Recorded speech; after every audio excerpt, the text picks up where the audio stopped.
নবীজি রাহমাতুল লিল আলামিন হওয়ার কারণে সুবিধা যে শুধু মুমিনরা ভোগ করে তা নয়, কাফেররাও ভোগ করতেছে। কিয়ামত পর্যন্ত সব কাফেররা ভোগ করবে। নবীজি যখন ছিলেন তখনও কাফেররা নবীজির কারণে উপকৃত হয়েছে। হাদিস থেকে শোনাই আপনাদের।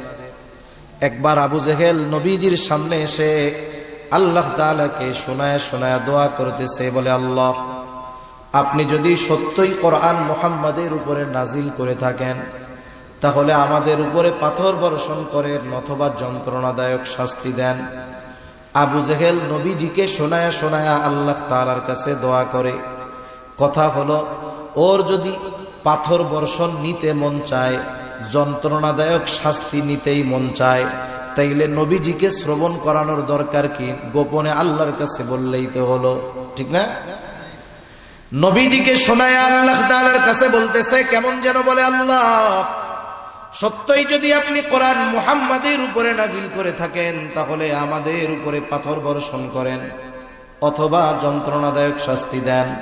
প্রথম কথা হলো, আবু জেহেল এটা তো কাফের, আল্লাহ তাআলার কাছে দোয়া করে কেন?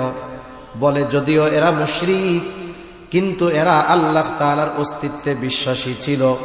এ কথা আমার নয়, স্বয়ং আল্লাহ তাআলাই কোরআনুল কারীমের মধ্যে বলেন,